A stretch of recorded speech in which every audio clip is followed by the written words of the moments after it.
If you run a business with a team of up to about 15 people, stay with me because I bet you've tried to use one of these 3 very popular task management or decision frameworks.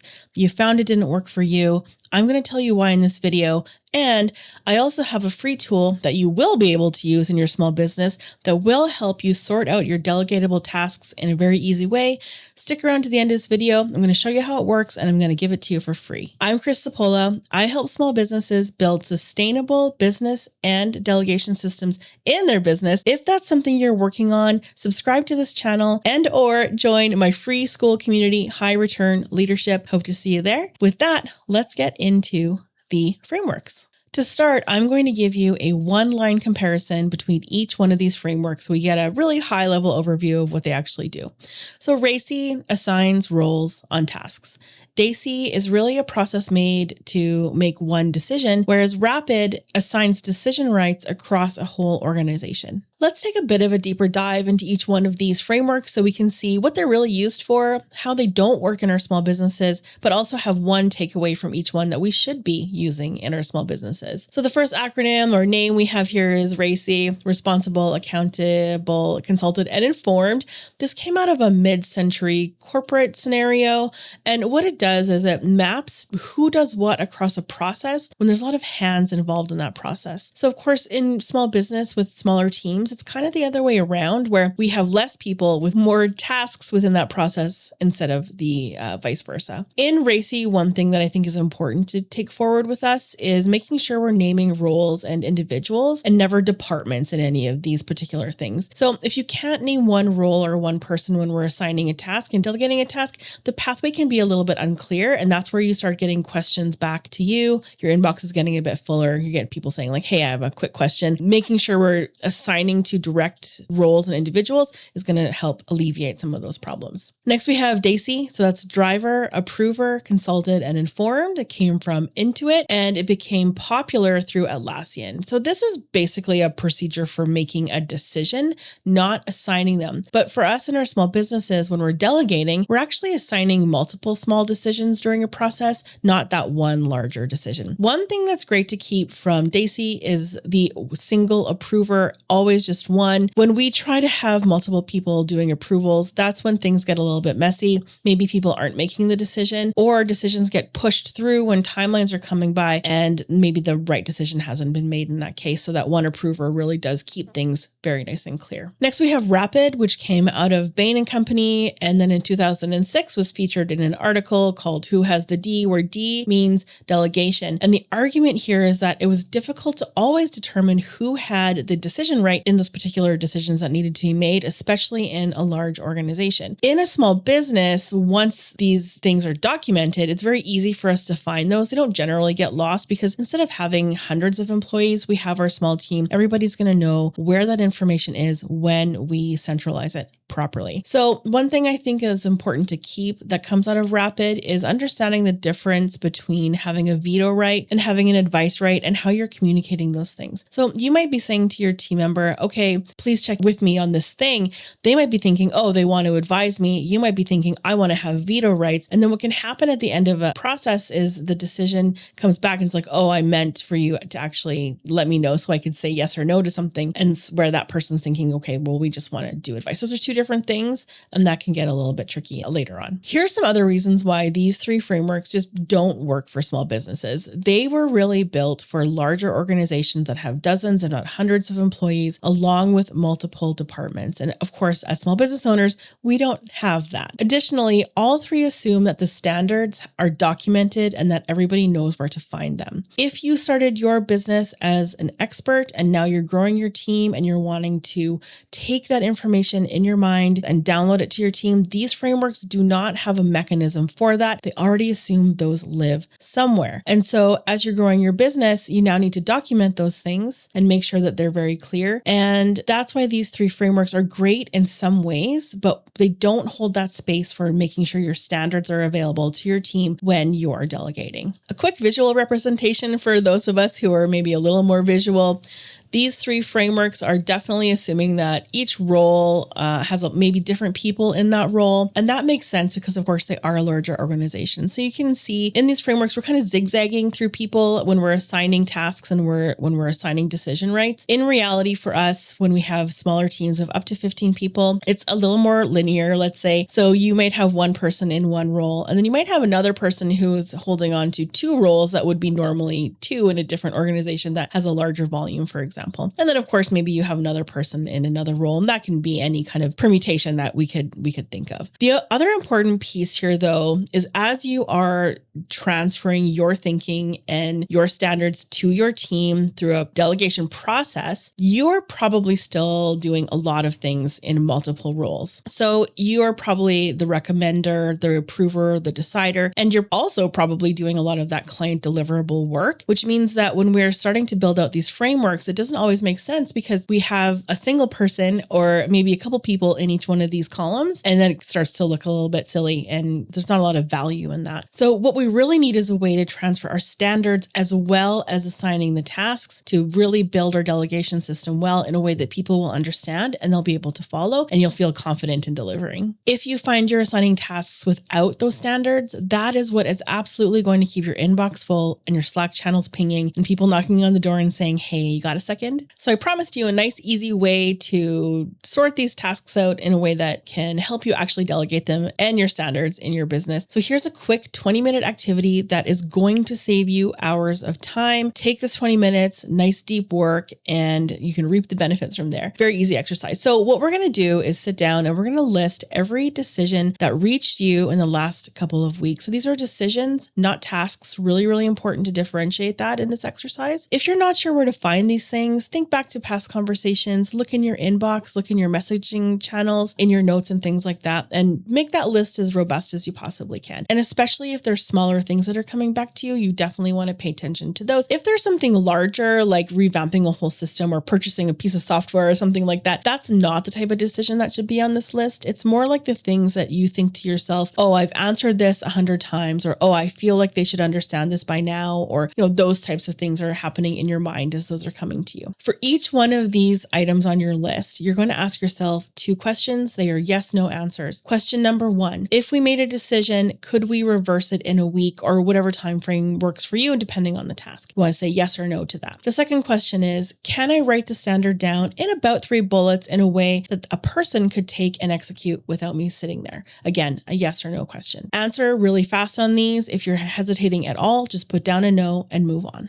And the best part, the sorting part. We have a 4-quadrant grid here. I'm going to help you sort these tasks in a way that will help you delegate them. So what we want to do is take a look at our yes and yes. So if it's reversible and you could write the standard, that is something you can get off your plate right away through a conversation or adding it to a process or whatever system you might happen to have now. The point is you can get rid of that pretty much immediately. If it's reversible, but you're not able to write down those 3 quick bullet points, you want to set that aside into a list. And then what you're going to want to do is sit down and write those bullet points so you can graduate that task up to being able to hand it off very easily and confidently. If something is not reversible in the time frame that you've chosen, but you can write the standards for it, that is still something you can get off your plate, but you're going to want to make sure to have a check-in point somewhere along the way just to make sure that things are very clear here. This is where we're doing a little bit of risk mitigation, where we feel like things might be a little bit risky. But the other bonus here is when you're passing tasks off like this with that check-in, you can then continue to share your thinking and your standards in a way where you can graduate this task up the grid as time goes on. If something is not reversible and you can't write the standard down, that is something that stays with you. Probably something maybe a little bit larger, maybe it has a little bit more risk applied to it. That's going to stay with you for now. It doesn't necessarily have to stay with you forever, but it is something you'll want to keep. This is going to be a smaller pile than you expect because we're really thinking a bit more globally now about how we're actually getting the standards out of our heads and into our team's heads. That's what this exercise will help you do. We could have a really simple example here too. So let's say that for whatever reason, the decision of when to book a kickoff call comes back to you. If you were to assign that to someone and they didn't do it the way you wanted them to, could you undo that within a week? Yes, you could, because that's a very low stakes decision to be making. Could you write the standard in 3 bullets? Of course you could. You could say like, please not on Tuesday because of XYZ. And you could say, please not in the afternoon because of this and that, whatever it might be. So there's standards that can go along with that are very easy to document. And so because this is a double yes, you can assign that to somebody right away. Once we have done our sorting like this, now we can take a little bit of a deeper dive into who does this thing. So first of all, we're going to name the role. We're going to name the person.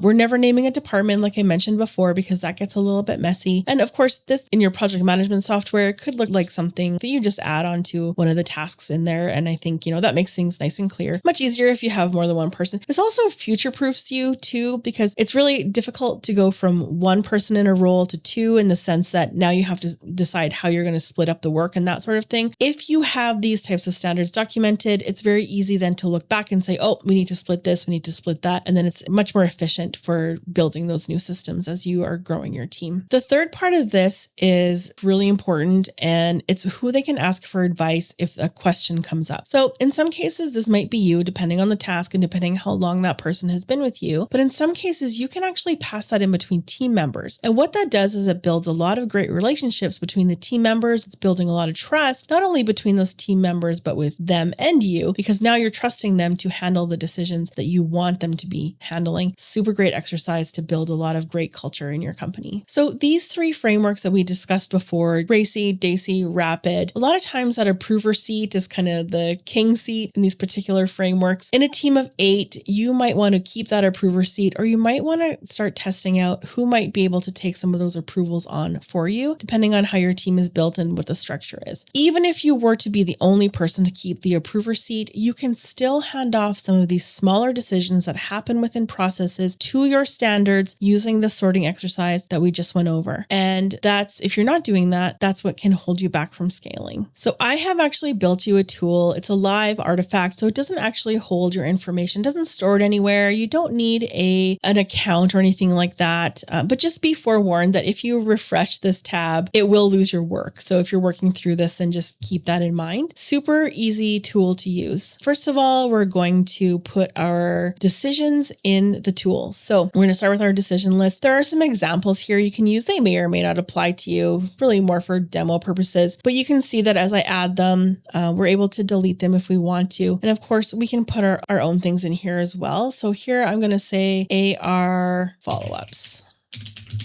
Maybe for some reason, some of those decisions are coming back to you in some cases. And so we're going to add that. All right. So we have 5 things in here. Let's hit the sort them button. And what happens now is all 5 of our items are here. You might find you have more. So you might find you have a list of 20, which is actually great because it's going to give you a lot of things you can take off of your plate. Now, what we do here is we're going to hit yes or no to each of the 2 questions that I described before. For demonstration purposes, I'm just going to hit some random ones. But what happens now is we can write down which role decides. So approving a supplier cost. Maybe this is your, maybe you have an admin assistant that helps you with things like that. Who's holding that role now? Let's say it's Roger. And who can they ask for advice? In this case, maybe there's, you have an accountant person on your team who can help with that. So maybe we'll just call this finance lead, but actually we want to use a name.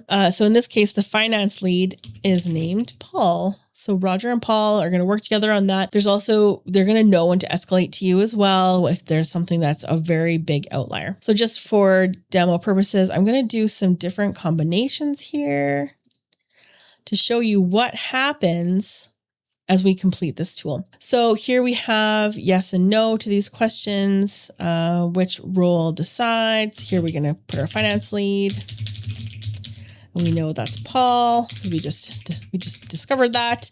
Who can they ask for advice? Maybe that's you. So in this case, I'm going to be like, I'm the boss and I want to make sure that I'm the advisor in this particular case. Booking a job in next week's schedule. Maybe that is the account manager. And that is Riley. You know how to spell Riley. And who can they ask for advice? Maybe they can ask Tilly, who is somebody else on your team, whoever that might be. Now, if we're saying no to both of these things, then you'll notice we can't actually put anybody in here because this is the thing that's going to stay with you. And you know you have a little bit of homework to do with it. And then we have our AR follow-ups. So which role decides? We're going to say finance lead. And that was Roger. And who can they ask for advice? Maybe in this case, for whatever reason, it's also you. It doesn't really matter at this point, just for demo purposes. But what's happened now on the bottom is we have a tally. So here is our magic number. 4 things can leave your desk from this 5-item list. 1 thing stays with you for now. And a reminder, nothing here is kept once you close this tab. So what we want to do is just hit this copy my sort button. And what's going to happen is this information is going to be added to your clipboard. And we're just going to paste it wherever you want to paste it.